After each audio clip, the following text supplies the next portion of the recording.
Chapter 4 Money-Grabbing Evangelists. A defense of reputable evangelists against a heartbreaking slander. Who goeth a warfare any time at his own charges?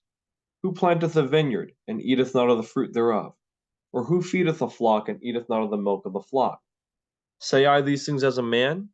Or saith not the law the same also? For it is written in the law of Moses, Thou shalt not muzzle the mouth of the ox that treadeth out the corn. Doth God take care for oxen? Or saith he it altogether for our sakes? For our sakes no doubt this is written, that he that ploweth should plow in hope, and he that thresheth in hope should be partaker of his hope. If we have sown unto you spiritual things, is it a great thing if we reap your carnal things? If others be partakers of this power over you, are not we rather? Nevertheless, we have not used this power, but suffer all things, lest we should hinder the gospel of Christ. Do ye not know that they which minister about holy things live of the things of the temple? And they which wait at the altar are partakers with the altar. Even so hath the Lord ordained that they which preach the gospel should live of the gospel. But I have used none of these things, neither have I written these things, that it should be done so unto me. For it were better for me to die, than that any man should make my glorying void. What is my reward then? Verily that, when I preach the gospel, I may make the gospel of Christ without charge, that I abuse not my power in the gospel. 1 Corinthians 9, 7 through 15, 18. In this article, I shall attempt to defend mass evangelists from the criticisms of those who say that evangelists are money grabbers, are mercenary. The widespread criticisms of evangelists and of mass evangelism have usually not been intelligent criticisms. They have often been insincere and biased. Now, if I should undertake to prove that apostles as a whole were not covetous, I should not be defending Judas Iscariot. If I should write an article in defense of the ministry of pastors, I would not be defending the Anglo-Israelite pastor of California who was recently sent to prison for crimes, nor a famous woman preacher who is long pastor in Los Angeles, nor Pastor Russell of the Jehovah's Witnesses. So when I defend mass evangelism, I speak of the reputable evangelists who are everywhere taken as conservative and sincere representatives of mass evangelism. I am defending the evangelism of widely used men of God who are interdenominationally accepted Bible believers as representatives of their holy profession. Some Bible teachers make exorbitant financial demands, but Bible teaching is not wrong. Some pastors teach speaking in tongues and handle snakes to prove their faith, but the God-ordained pastorate is not wrong. Some evangelists have erred like their Bible teaching and pastor brothers, but mass evangelism is not wrong. And the ethical standards of mass evangelism have been as high as those of any group in the ministry. Number 1. The Apostle Paul had to defend himself against charges of commercialism. Satan himself is back of the slander of evangelists. Satan hates soul winning above all Christian activity. He hates the evangelist who has given himself to a life of soul winning, to the winning of multiplied thousands. And it is as inevitable that Satan will cause people to slander evangelists as he that wants to damn souls. Even Paul was a victim of this slander which comes on all great soul winners. They said Paul was just preaching for money. This is evident as we read between the lines in 2 Corinthians chapter 11, verses 7 through 12. There Paul says, Have I committed an offense in abasing myself, that ye might be exalted, because I have preached to you the gospel of God freely? I robbed other churches, taking wages of them to do you service. And when I was present with you and wanted, I was chargeable to no man. For that which was lacking to me, the brethren which came from Macedonia supplied. And in all things I have kept myself from being burdensome unto you, and so will I keep myself. As the truth of Christ is in me, no man shall stop me of this boasting in the regions of Achaia. Wherefore? Because I love you not? God knoweth. But what I do, that will I do, that I may cut off occasion from them which desire occasion, that wherein they glory, they may be found even as we. It is clear here that Paul was criticized, and that some even desired an occasion to criticize the great soul winner and accuse him of professionalism, of commercializing the gospel. Paul preached the gospel at Corinth without taking a collection because of this criticism and robbed other churches, taking wages of them while he preached at Corinth. In Acts chapter 20, verses 33 through 35, Paul the Evangelist made his defense before the assembled pastors of Ephesus. I have coveted no man's silver or gold or apparel. Yea, ye yourselves know that these hands have ministered unto my necessities, and to them that were with me. I have showed you all things, how that so laboring ye ought to support the weak, and to remember the words of the Lord Jesus, how he said, it is more blessed to give than to receive. How strange that Paul, in a place where he had labored for 3 years, would need to defend himself before the ministers. That simply goes to show that the same devilish business of slandering evangelists and breaking down their influence went on then as now. And sadly enough, it was doubtless carried on by some pastors then as it is now. In 2 Corinthians chapter 11 verses 7 and 8 and 1 Thessalonians chapter 2 verses 6 through 9, Paul defends himself. Paul was continually defending himself on this charge of commercialism. Most of 1 Corinthians 9 is on his right to their support and his boast that he had not demanded it. In 2 Corinthians 12 verses 17 and 18 he says, did I make a gain of you by any of them whom I sent unto you? I desired Titus, and with him I sent a brother.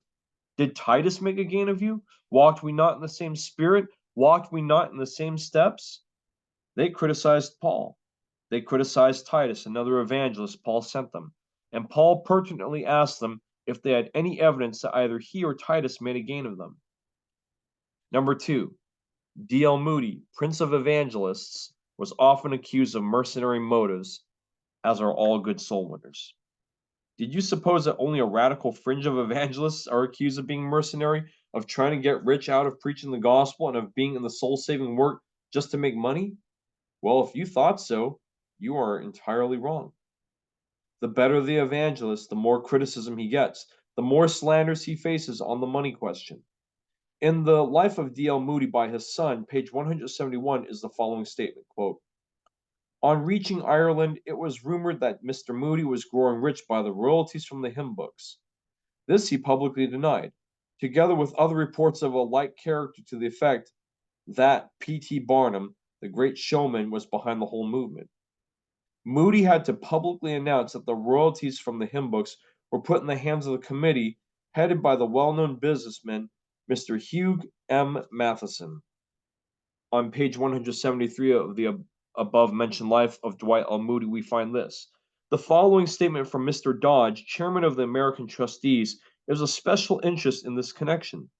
Mr. Moody was greatly pained when in Great Britain to find those who were opposed to the new religious life had circulated reports that large sums of money were made from royalties on the hymn books, and that the meetings were really carried on for the purpose of selling it, thus increasing the income of those conducting them.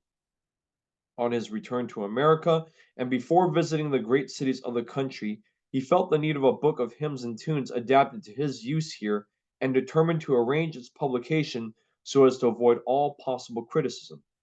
He invited me to visit Northfield to confer with him on the subject, which he felt to be of great importance. I met there Mr. Sankey and Mr. Bliss, and found a most delightful and unusual spirit of Christian self-sacrifice on their part. They were willing to contribute their own hymns and tunes and the copyrights which they held, and join with Mr. Moody in giving up all possible claim to any benefits which might arise from their publication. End quote. Mr. Dodge, George H. Stewart of Philadelphia, and John V. Farwell of Chicago were made trustees of the fund. Mr. Dodge says that the royalties on these songbooks alone up to September 1885 was the large sum of $357,000, $388.64. $35,000 was used to help complete the Moody Church building in Chicago, and other thousands of dollars were used in the Moody schools. Then Mr. Dodge says, and I quote, I have ventured to go into this matter somewhat at length because while Mr. Moody and Mr. Sankey have not received a cent of personal benefit from the royalties on the hymn books, unkind and ignorant assertions have been made to the contrary in some quarters. End quote. When he began the great London campaign in February 1875, Moody met with ministers and Christian workers and answered many of the criticisms they had heard concerning his revival work. He and Sankey were accused of getting rich off the hymn books and from selling organs, and Moody had to explain that they did not sell organs, did not receive any commission or compensation in any way whatsoever from any person or persons for the organ that Mr. Sankey used in the meetings, and that the hymn books were published privately, and all the royalties since January 1st of that year would be used for charitable and missionary work, Mr. Moody and Mr. Sankey not receiving a cent from their sale. The New York Times on June 22, 1875, in an editorial column said, "We are credibly informed that Messrs. Moody and Sankey were sent to England by Mr. Barnum as a matter of speculation." The London papers asserted that Moody and Sankey were financially interested in the sale of cheap photographs sold on the streets. A photographer in one of the larger English towns saw these criticisms and wrote a letter to the Times stating that he had offered Moody and Sankey £1,000, about 5,000 US dollars, if they would sit for a photograph and allow him to copyright it. But that offer was refused.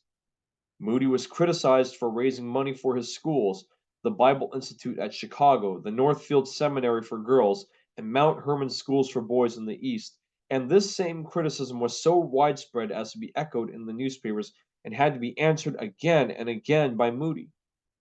In 1877, the Boston papers accused Mr. Moody of having purchased a racehorse for which it was claimed that he had paid $4,000. Finding that the statement was being believed by some and people were prejudiced against his preaching by it, Mr. Moody made a plain statement of the facts in the case. He had bought a family buggy horse prized for its gentleness, not its speed, and the price was $250, not $4,000. It is obvious, then, that the better the evangelist, the more he will be criticized and accused. D.L. Moody was one of the most unselfish men who ever lived, as all who knew him well and intimately testified. Yet he was accused of preaching for money. The fact is that he handled lots of money for the Lord, gave good account of it, and that anybody who wanted to know the truth could have verified this. The criticism of great evangelists is by people who do not like mass evangelism and who hope that what they say against evangelists is true. Recently, somebody who was criticizing evangelists said that D.L. Moody was one man about whom there was never a breath of suspicion concerning mercenary motives and money grabbing. That man simply had never read a detailed life of Moody, or he would have known that Moody was criticized by preachers all over England and America, was criticized by the daily newspapers, criticized by the liquor crowd, as well as backslidden Christians, seminary professors, and jealous pastors. It is continually asserted that he would not go for a revival campaign for less than some large stated amount. Number 3. Billy Sunday, widely slandered, falsely accused. Billy Sunday was very widely criticized because of the large offerings that people gave him. However, a careful study of his life and the testimony of Mrs. Sunday, Mr. Roadheaver, Harry Clark, and others of his longtime co-laborers all go to show that Mr. Sunday was one of the most generous of men and that he was as sincere as sunlight in his preaching of the gospel. In his book 20 Years with Billy Sunday, Mr. Homer Roadheaver goes into great detail on this matter. He says that in each local community where Billy Sunday was invited for a citywide union campaign, local men guaranteed the budget expense of the campaign, but were not asked to make any promise of any amount of remuneration for Billy Sunday himself. It was simply agreed that a love offering would be taken for him the last day or two of the campaign. Out of this love offering, Billy Sunday paid in the first years 1/3 of the salaries of all his helpers, and sometimes about half of their salaries. It is true that Billy Sunday got large offerings, but it is equally true that they were free will offerings given by people who wanted to give and were not stated amounts required by Mr. Sunday. And notice how he used these offerings. A total of about $100,000 was spent on the Winona Lake Christian Assembly grounds, Mr. Roadheaver says. After his big Chicago campaign, the entire love offering, $67,000, he gave to the Pacific Garden Mission, where he had been converted.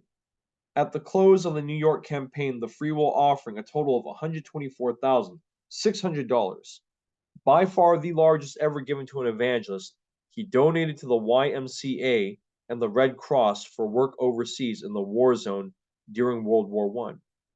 I have been in the modest little cottage in Winona Lake, which was long years the home of Billy Sunday till the day of his death. It cost $3,750 and is smaller than my own modest frame house where I lived 23 years in Wheaton. It is true that Billy Sunday established trust funds for his children and some others, but when he died, his will was probated at $50,000. Billy Sunday once said, "A moving picture company offered me $1 million if I would make a picture preaching the gospel and showing the tabernacle crowds. Their representative drew a check for $50,000 on the table and said it was mine if I would sign the contract. I have nothing against movies as such, but I wouldn't sell the fame God has given me for preaching about Jesus for all the money they have.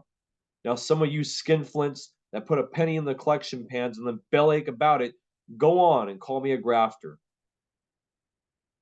Mr. Roadheaver says that a group of men offered Billy Sunday $5,000 a lecture for a series of 20 lectures and offered in addition to transport him by special train.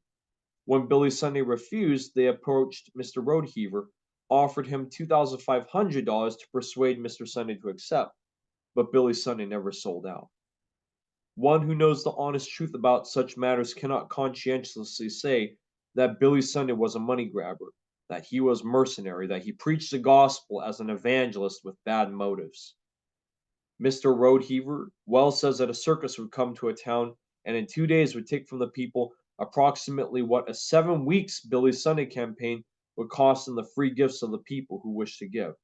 Yet wicked men in the church and out would bemean Billy Sunday and call him a grafter when he had changed the lives of thousands of people, and when nobody gave him a penny except of their own free choice and because they were blessed. Number 4. The best known present day evangelists are generous, unselfish men. I think I may say that I have known the best evangelists in America in the last 45 years. Certainly, I know the best evangelists before the public in America today. Their record of sincerity, unselfishness, their blameless position in the use of the Lord's money, entrusted to them by the love of common people whom they have blessed, is most refreshing and heartening. Dr. Bob Jones Sr. was in the field as an evangelist for nearly 60 years. He had great revival campaigns, and I suspect had larger meetings and larger offerings than any man in America except Billy Sunday. I do not know all the facts in this case, but this is an estimate of mine. But where has Dr. Bob Jones put the money? He did not spend it in riotous living. He did not save it up in a big estate.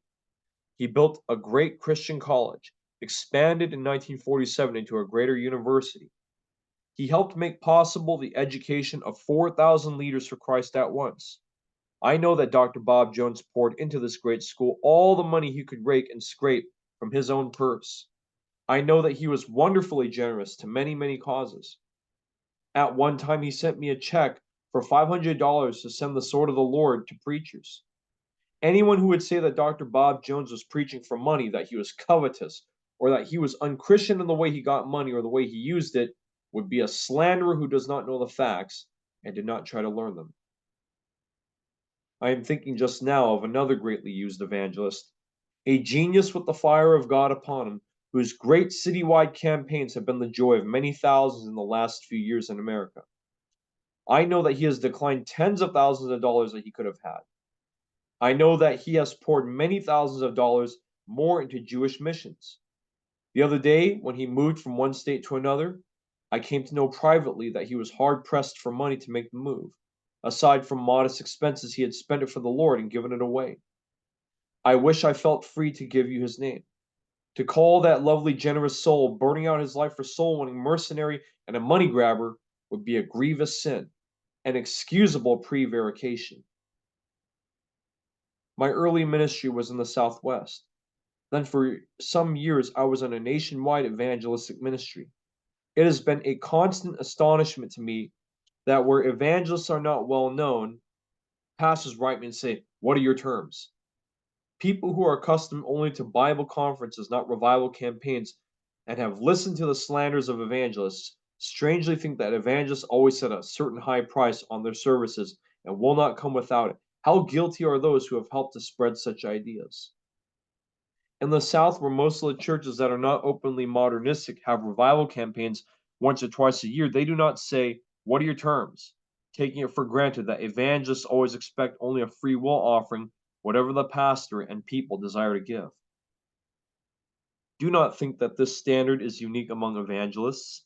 At the conferences on evangelism sponsored by the Sword of the Lord, which I publish, the best evangelists in America come, and I find that they are in hearty agreement. Some years ago, a committee proposed the following statement as part of a code of ethics for evangelists, and I quote, "Sword Fellowship evangelists will set no price on their services. Each evangelist in this fellowship will seek to go only where God leads and to do God's will, and then will look to God to see that he is properly cared for financially. The evangelist will make no financial demands, will not indicate how much money he needs or feels he deserves.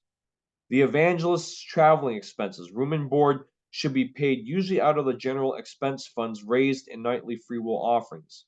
Musicians' expenses, and in some cases their salaries, may be paid the same way unless some other way seems preferable. Sometimes, when clearly agreed upon in advance, the evangelist might pay his own helpers from his love offering. Then a love offering should be taken for the evangelist under the direction of cooperating pastors, and that without any unseemly pressure. In good revival campaigns where God richly blesses, God's people will take care of God's evangelists. It is our suggestion that love offering envelopes be distributed the last 2 nights of a campaign, and that God's people be invited by the pastors to give as they feel will please God.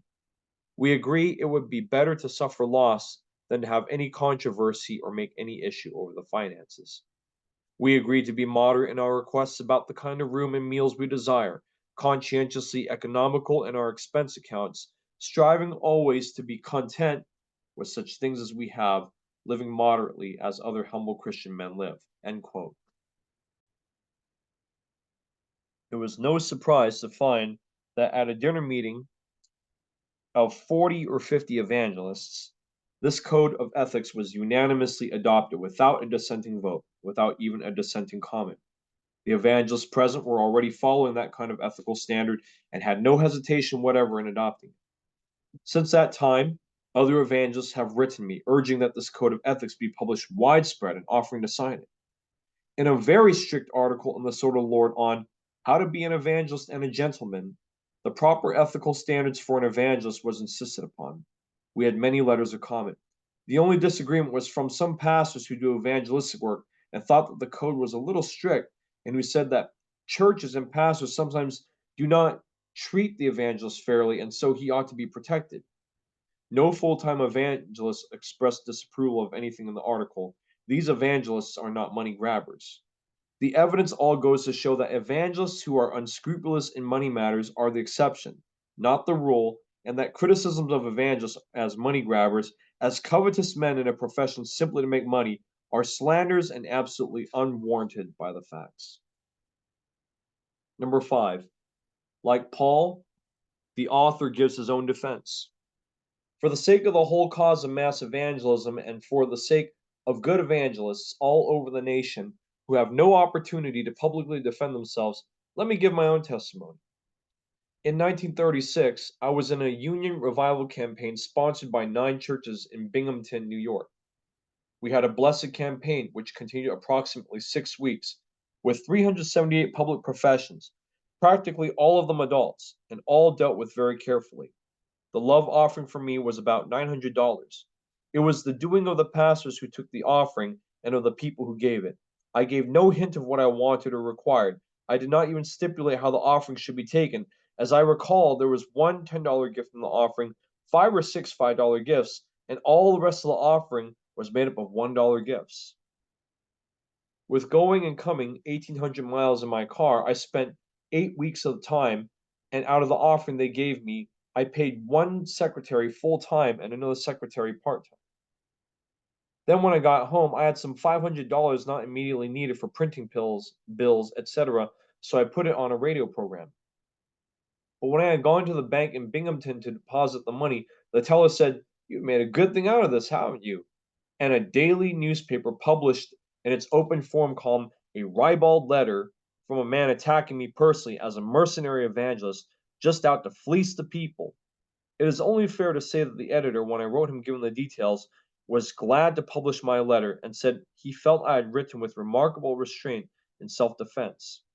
The truth is that in many revival services I have not even received as much money as my expenses. In Seattle, Washington, in a citywide campaign, a member of a secret order reported to his pastor that it had spread among his people the statement that I was guaranteed $1,000 a day before I would come to Seattle.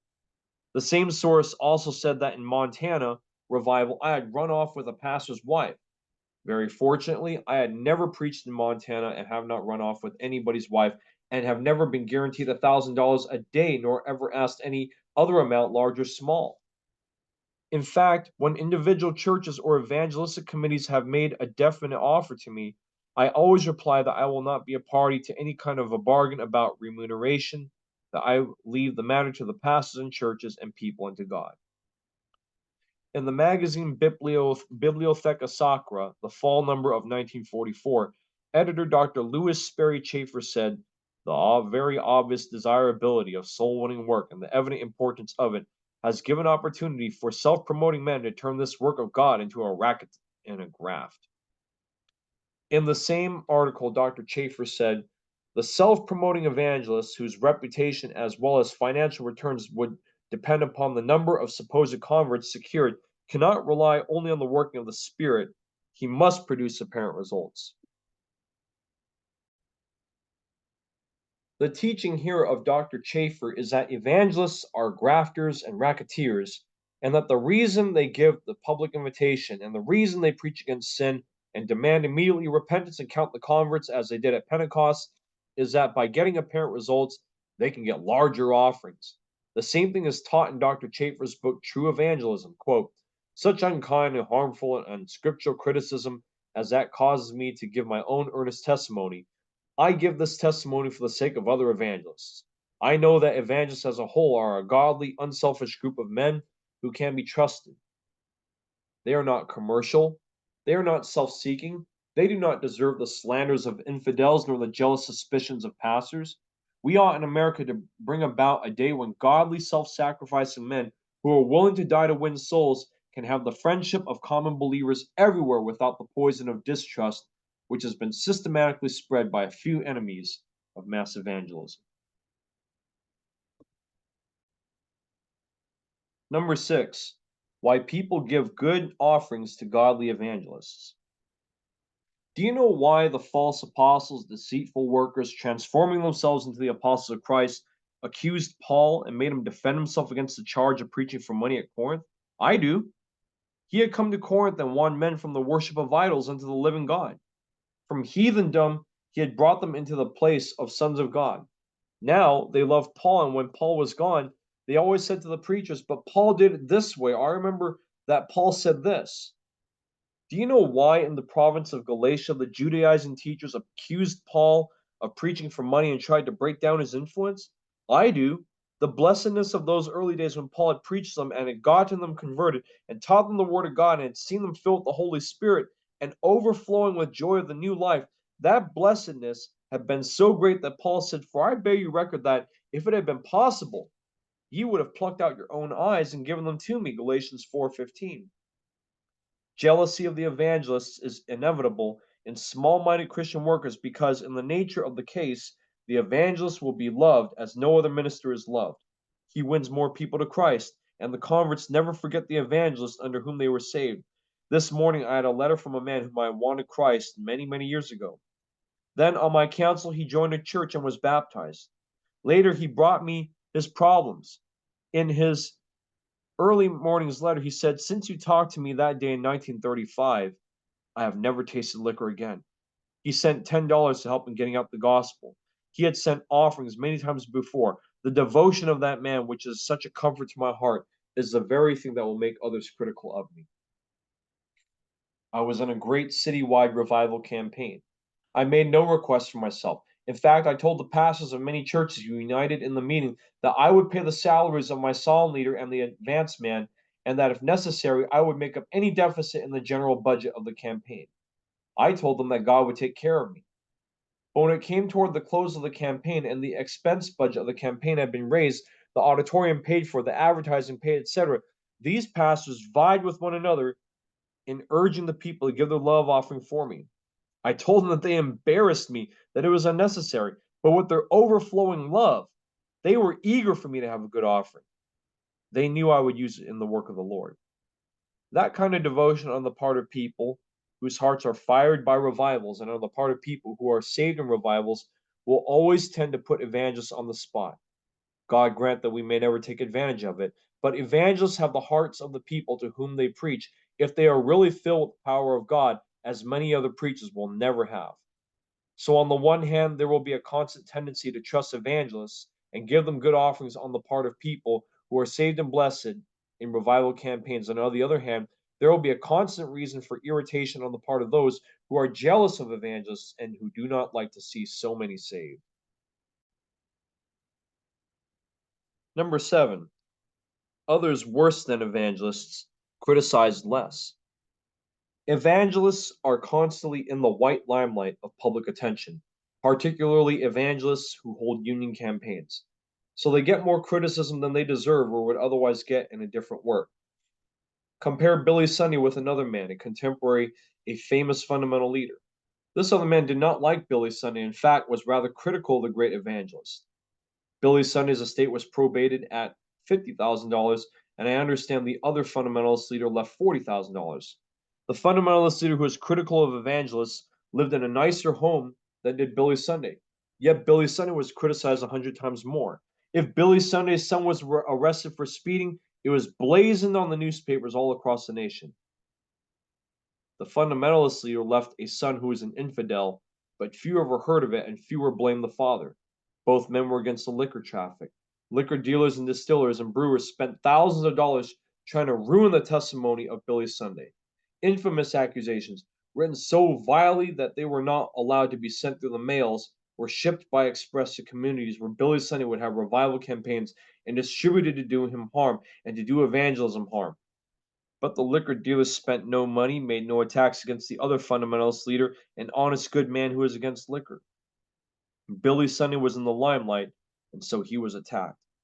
In my lifetime, I've heard from reputable sources of only 2 evangelists who put a price on their services. I've not checked to see whether these reports are true. Perhaps they were.